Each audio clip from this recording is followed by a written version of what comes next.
Hi guys, welcome to Aishu's vlog. Saturday vlog தான் பார்த்துட்ருக்கீங்க. இன்றைக்கி நான் என்ன பண்ண போகிறேன்னா பிரியாணி தான் பண்ண போகிறேன், அதுவும் மஷ்ரூம் பிரியாணி. ஸோ அதுக்கு தேவையான பொருள் பார்க்கலாமா? இஞ்சி, பூண்டு, பச்சை மிளகா, புதினா, கொத்தமல்லி, அதுக்கப்புறம் தயிர் போட்டு நல்லா அரைச்சிக்கணும். ஒரு 1 ஸ்பூன் தயிர் போட்டால் போதும். ஸோ இங்கே வந்துட்டு நான் மஷ்ரூமை இப்படி தான் கட் பண்ணி எடுத்துகிட்ருக்கேன். ஸோ அதுக்கப்புறம் இது சொன்னேன் இல்லைங்களா, ஆல்ரெடி நம்ம வந்து மிக்சியில் அரைச்சி எடுத்துகிட்ருக்கோமே அதுதான்.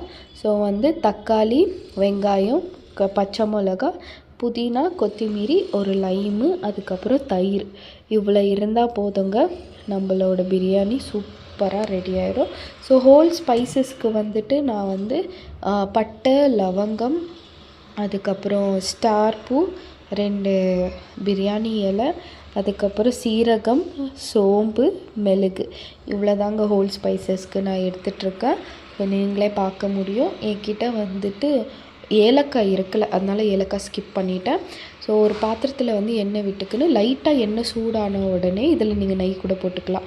சூடான உடனே இந்த ஹோல் ஸ்பைசஸை நம்ம போட்டு நல்லா ஃப்ரை பண்ணணும். ஸோ ரொம்பவும் ஃப்ரை பண்ணக்கூடாது, ஏன்னா அது தீஞ்சிச்சுன்னா நல்லாவும் இருக்காது. அதனால் இப்போ வந்து நம்ம இது கொஞ்சமாக வெடிப்பு வந்த உடனே இதில் வந்து நம்ம ஆனியன் போட்டுக்கணும். ஆனியன் போட்டு நல்லா ஃப்ரை பண்ணணும். ஆனியன் வந்து கோல்டு ப்ரௌன் ஆகிற வரைக்கும் ஃப்ரை பண்ணணும். ஸோ கோல்டு ப்ரௌன் ஆகி ஃப்ரை பண்ண உடனே இதில் வந்து நம்ம ஆல்ரெடி அரைச்சி வச்சுட்டு இருந்தோம் இல்லையா, ஸோ அந்த பேஸ்ட்டை இதில் போடணும். போட்டு நல்லா மிக்ஸ் பண்ணணும். ஸோ அது வந்து தனியாக எண்ணெய் பிரிஞ்சு வர அளவுக்கு நம்ம வந்துட்டு நல்லா ஃப்ரை பண்ணணும். அப்போ தான் வந்து அந்த பச்சை ஸ்மெல்லு, இஞ்சி பூண்டு ஸ்மெல்லு எல்லாம் போகும். அதனால் நல்லா எண்ணெய் விடுற அளவுக்கு நம்ம ஃப்ரை பண்ணிக்கணும். ஸோ இது ஃப்ரை பண்ணிக்கின உடனேயே வந்துட்டு நம்ம இதில் வந்து கொத்தமல்லி, புதினா, பச்சை மிளகா இதுவும் ஆட் பண்ணிக்கணும். ஸோ ஆட் பண்ணிவிட்டு அதுவும் ஒரு 2 நிமிஷம் அது ஃப்ரை ஆனால் போதுங்க, அதுக்கு மேலே ஃப்ரை ஆக வேண்டாம். ஸோ நல்லா ஃப்ரை பண்ணிவிட்டு இதுலேயே நம்ம வந்து தக்காளியும் ஆட் பண்ணிடுவோம்.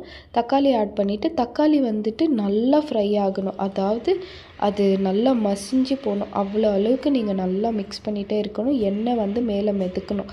அது இதுலேயும் அவ்வளோதான், தக்காளி ஸ்மெல்லு போகிற அளவுக்கு நம்ம நல்லா வதக்கி விடணும்.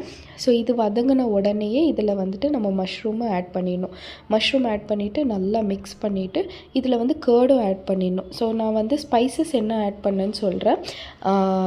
மிளகாத்தூள், மஞ்சத்தூள், கரம் மசாலா, அதுக்கப்புறம் பிரியாணி தூள் தான் ஆட் பண்ணியிருந்தேன்.